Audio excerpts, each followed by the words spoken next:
Hi hello ಎಲ್ರಿಗೂ ನಮಸ್ಕಾರ.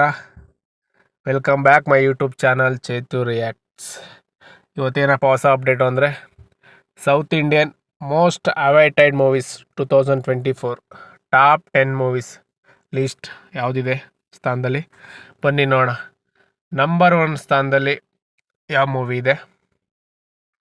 ಇದು ನಮ್ಮ ಪುಷ್ಪ 2 ನಂಬರ್ 1 ಸ್ಥಾನದಲ್ಲಿದೆ. 500 ಕೋಟಿ ಬಜೆಟಲ್ಲಿ ನಿರ್ಮಾಣ ಚಿತ್ರ ಇದು.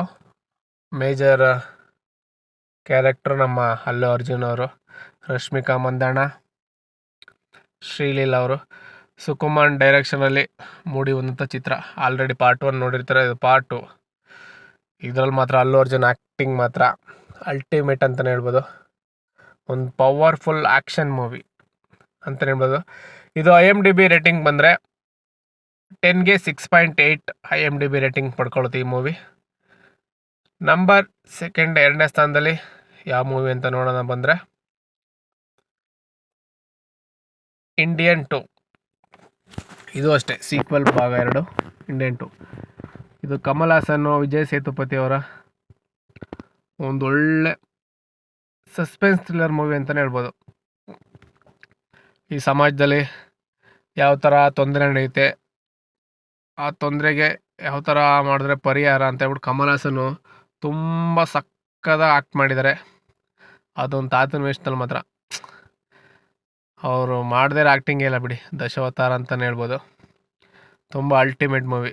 ಇದು ಕೂಡ ಬಾಕ್ಸ್ ಆಫೀಸಲ್ಲಿ ಒಳ್ಳೆ ಕಲೆಕ್ಷನ್ ಮಾಡಿದೆ ಸಿನಿಮಾ ಇಂಡಿಯನ್ 2. ಇದು IMDb ರೇಟಿಂಗ್ ನೋಡೋಣ ಅಂತ ಬಂದರೆ 10ಗೆ 3.9 ಪಡ್ಕೊಳ್ಳುತ್ತೆ ಈ ಮೂವಿ.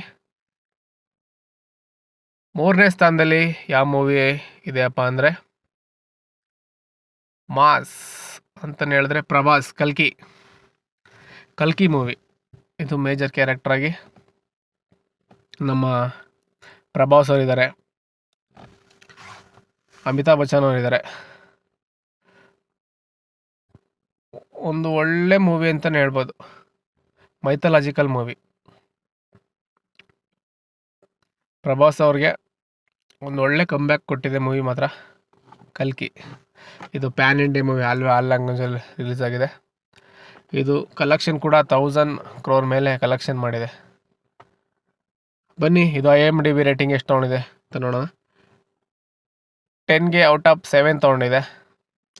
ನಂಬರ್ 4ನೇ ಸ್ಥಾನದಲ್ಲಿ ಯಾವ ಮೂವಿ ಇದೆಯಪ್ಪ ಅಂದರೆ ದೇವರ. ಜೂನಿಯರ್ NTR ಲೀಡ್ ರೋಲಲ್ಲಿ ಹ್ಯಾಕ್ ಮಾಡಿದ್ದಾರೆ. ಇದು ಕೂಡ ಪ್ಯಾನ್ ಇಂಡಿಯಾ ಮೂವಿ. ಇದು ಕೂಡ ಒಳ್ಳೆ ಕಲೆಕ್ಷನ್ ತೊಗೊಂಡಿದ್ದು. ಇವಾಗ OTTಲಿ ಕೂಡ ರಿಲೀಸ್ ಆಗಿದೆ, ನೆಟ್ಫ್ಲಿಕ್ಸಲ್ಲಿ ಎಲ್ಲ ಲ್ಯಾಂಗ್ವೇಜಲ್ಲಿ ಕೂಡ ರಿಲೀಸ್ ಆಗಿದೆ. ಇದು ಒಂದು ಒಳ್ಳೆ suspense thriller movie, action pack ಇದೆ. ನಮ್ಮ ಜೂನಿಯರ್ NTR ಜೊತೆ ಜಾನ್ವಿ ಕಪೂರ್ ಕೂಡ ಇದರಲ್ಲಿದ್ದಾರೆ. ಒಂದು ಒಳ್ಳೆ ಮೂವಿ ಅಂತಲೇ ಹೇಳ್ಬೋದು. ಒಳ್ಳೆ ಕಲೆಕ್ಷನ್ ಕೂಡ ಮಾಡಿದೆ. ಇದು 172 crore world wide first day release ಆಗಿದ್ದು. ಇದು IMDb ರೇಟಿಂಗ್ ನೋಡೋಕೆ ಬಂದರೆ 10ಗೆ 6.1 ಪಡ್ಕೊಂಡಿದೆ ಈ ಮೂವಿ. ನಂಬರ್ 5ನೇ ಸ್ಥಾನದಲ್ಲಿ ಯಾವ ಮೂವಿ ಇದೆಯಪ್ಪ ಅಂದರೆ ನಮ್ಮ ಮಹೇಶ್ ಬಾಬು ಗುಂಟೂರು ಕಾರಂ. ಒಂದೊಳ್ಳೆ ಡ್ರಾಮಾ ಕಾಮಿಡಿ ಆ್ಯಕ್ಷನ್ ಮೂವಿ ಅಂತಲೇ ಹೇಳ್ಬೋದು. ಸಂಕ್ರಾಂತಿ ಟೈಮಲ್ಲಿ ಒಳ್ಳೆ ಬ್ಲ್ಯಾಕ್ ಬಸ್ಟರ್ ತೊಗೊಂಡಿದ್ದು ಅಷ್ಟೇ. ಫ್ಯಾಮಿಲಿ ಆಡಿಯನ್ಸ್ ಎಲ್ಲ ಚೆನ್ನಾಗಿ ತೊಗೊಂಡಿದೆ. ಇದು ಕೂಡ ಬಾಕ್ಸ್ ಆಫೀಸಲ್ಲಿ ಒಳ್ಳೆ ಕಲೆಕ್ಷನ್ ಕೂಡ ಮಾಡಿದೆ. 2024 ಮಹೇಶ್ ಬಾಬು ಒಳ್ಳೆ ಕಂಬ್ಯಾಕ್ ಅಂತಲೇ ಹೇಳ್ಬೋದು. ಇದು IMDb ರೇಟಿಂಗ್ ಏನು ತೊಗೊಂಡಿದೆ ಅಂದರೆ 10ಗೆ 5.4 IMDb ರೇಟಿಂಗ್ನ ಪಡ್ಕೊಂಡಿದೆ. ಇನ್ನು ನಂಬರ್ 6ನೇ ಸ್ಥಾನದಲ್ಲಿ ಯಾವ ಮೂವಿ ಇದೆಯಪ್ಪ ಅಂದರೆ ಗೋಟ್. ನಮ್ಮ ದಳಪತಿ ಅಂತಲೇ ಹೇಳ್ಬೋದು. ವಿಜಯ್ ಅವರು ಪ್ರಭುದೇವ್ ಅವರವರು ಲೀಡ್ ರೋಲಲ್ಲಿ ಆ್ಯಕ್ಟ್ ಮಾಡಿದ್ದಾರೆ. ತುಂಬ ಒಂದು ಒಳ್ಳೆ ಕ್ರೈಮ್ ಆಕ್ಷನ್ ಅಂತಲೇ ಹೇಳ್ಬೋದು.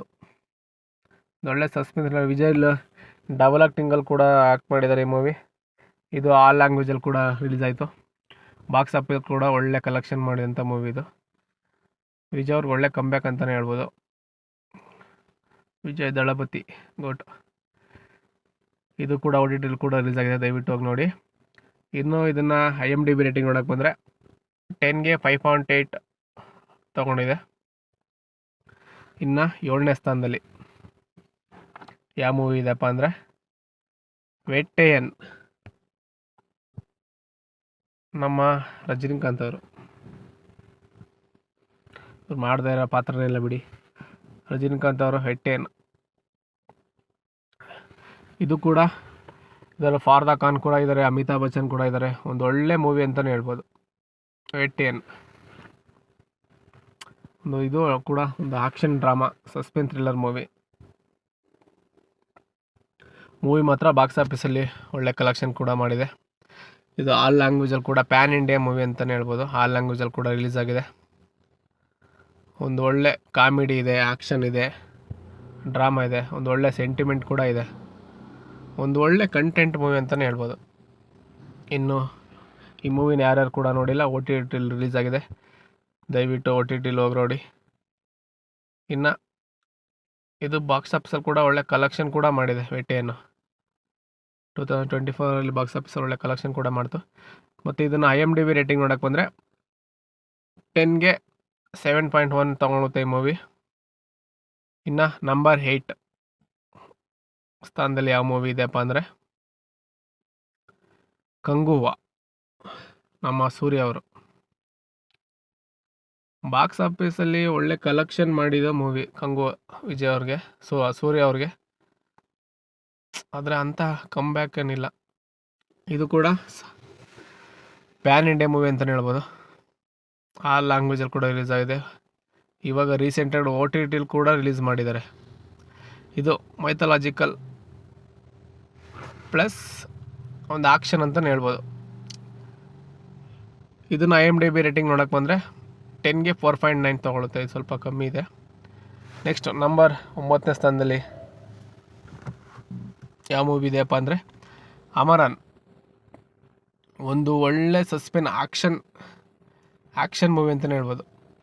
ಒಬ್ಬ ಮೇಜರ್ ಬಗ್ಗೆ ತುಂಬ ಇದು ರಿಯಲ್ ನಡೆದಿರೋ ಘಟನೆ ಇದು. ಇದ್ರ ಬಗ್ಗೆ ಆಲ್ರೆಡಿ ನಾನು ಒಂದು ವೀಡಿಯೋ ಮಾಡಿ ಹಾಕಿದ್ದೀನಿ. ಇದು ಕೂಡ ಪ್ಯಾನ್ ಇಂಡಿಯಾ ರಿಲೀಸ್ ಆಗಿತ್ತು ಅಮರನ್. ಇದು OTTಲಿ ಒಳ್ಳೆ ರೆಸ್ಪಾನ್ಸ್ ಕೂಡ ಮಾಡೋ ಮೂವಿ. ಇದು IMDb ರೇಟಿಂಗ್ಸು 10ಗೆ 8.4 ತಗೊಳುತ್ತೆ. ಇನ್ನು 10ನೇ ಸ್ಥಾನ, ಟಾಪ್ 10 ಸ್ಥಾನದಲ್ಲಿ ಯಾವ ಮೂವಿ ಇದೆಯಪ್ಪ ಅಂತ ಹೇಳಿದ್ರೆ ಲಕ್ಕಿ ಭಾಸ್ಕರ್. ನಮ್ಮ ಡಾಲ್ಕರ್ ಸಲ್ಮಾನ್ ಅವರ ಮತ್ತು ಮೀನಾಕ್ಷಿ ಚೌಧರಿ ಮುಖ್ಯ ಭೂಮಿಕೆಯಲ್ಲಿ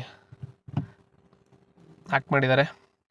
ಇನ್ನು ಮನಿ ಇಸ್ ಎವ್ರಿಥಿಂಗ್. ಮನಿ ಇದ್ದರೆ ಯಾವ ಥರ ನಮಗೆ ಮರ್ಯಾದೆ ಸಿಗುತ್ತೆ, ಮನಿ ಇಲ್ಲ ಅಂದರೆ ಯಾವ ಥರ ಸಿಗುತ್ತೆ, ಮನಿ ಹಿಂದೆ ಹೋದರೆ ಏನೆಲ್ಲ ಕಷ್ಟ ಅನುಭವಿಸ್ಬೋದು. ಮತ್ತು ಸ್ಕ್ಯಾಮ್ ಅಂತಲೇ ಹೇಳ್ಬೋದು. ಈ ಬ್ಯಾಂಕರ್ ಯಾವ ಥರ ಸ್ಕ್ಯಾಮ್ ಮಾಡ್ತಾರೆ. ಇದು 1990 ನಡೆದಂಥ ಒಂದು ನಿಜವಾಗಿ ನಡೆದಂಥ ಘಟನೆ. ಇದು ಕೂಡ ಪ್ಯಾನ್ ಇಂಡಿಯಾ ಮೂವಿ ಅಂತ. ಸ್ಟಾರ್ಟಿಂಗು ಸ್ವಲ್ಪ ಸ್ಕ್ರೀನ್ಗಳು ಸಿಕ್ಕಿಲ್ಲ, ಆಮೇಲೆ ಇದು OTT ಕೂಡ ಒಳ್ಳೆ ರೆಸ್ಪಾನ್ಸ್ ತೊಗೊಳ್ಳೋ ಮೂವಿ. OTTಲಿ ತುಂಬ ಜನರ ಮೆಚ್ಚುಗೆ ಪಡ್ಕೊಂಡಿದೆ. ಮತ್ತು ಕನ್ನಡದಲ್ಲಿ ಕೂಡ ಡಬ್ಬಿಂಗ್ ಆಗಿದೆ. ಇದ್ರ ಬಗ್ಗೆ ನಾನು ಒಂದು ವಿಡಿಯೋ ಕೂಡ ಮಾಡಿ ಹಾಕಿದ್ದೀನಿ. ಒಂದು ಒಳ್ಳೆ ಮೂವಿ ಅಂತಲೇ ಹೇಳ್ಬೋದು. ಒಂದು ಮಿಡ್ಲ್ ಕ್ಲಾಸ್ ಜೀವನದಲ್ಲಿ ಎಷ್ಟು ಕಷ್ಟಪಡ್ತಾರೆ, ಬ್ಯಾಂಕ್ ಎಂಪ್ಲಾಯ್, ಅದ್ರಲ್ಲಿ ಕ್ಯಾಶಿಯರ್ ಕೂಡ ಆಗಿರ್ತಾರೆ. ಇದು ಬಾಕ್ಸ್ ಆಫೀಸಲ್ಲಿ ಮಾತ್ರ ಒಳ್ಳೆ ಕಲೆಕ್ಷನ್ ಮಾಡ್ತಾ ಅಂತಲೇ ಹೇಳ್ಬೋದು ಲಕ್ಕಿ ಭಾಸ್ಕರ್. ಇದು ಒಳ್ಳೆ ಮೂವಿ, ಟಚ್ ಆಗುತ್ತೆ ಮಾತ್ರ. ಮೂವಿ ನೋಡ್ತಾ ಇದ್ದರೆ ಹಾರ್ಟಿಗೆ ನಿಜವಾಗಿ ಟಚ್ ಆಗುತ್ತೆ. ಒಂದು ಅದ್ಭುತವಾದಂಥ ಮೂವಿ. ಕಾಮಿಡಿ ಕೂಡ ಇದೆ, ಡ್ರಾಮಾ ಇದೆ, ಆಕ್ಷನ್ ಮಾತ್ರ ಇಲ್ಲ ಮೂವಿಲಿ. ಕಾಮಿಡಿ ಡ್ರಾಮಾ, ಒಂದು ಒಳ್ಳೆ ಸಸ್ಪೆನ್ಸ್ ಮೂವಿ ಅಂತಲೇ ಹೇಳ್ಬೋದು ಲಕ್ಕಿ ಭಾಸ್ಕರ್. ಇದು IMDb ರೇಟಿಂಗ್ಸ್ ನೋಡೋಕೆ ಬಂದರೆ 10ಗೆ 8.1 ತಗೊಳುತ್ತೆ. ಇದೇ ಹೈಯೆಸ್ಟ್ ರೇಟಿಂಗ್ಸ್ ಮೂವಿ.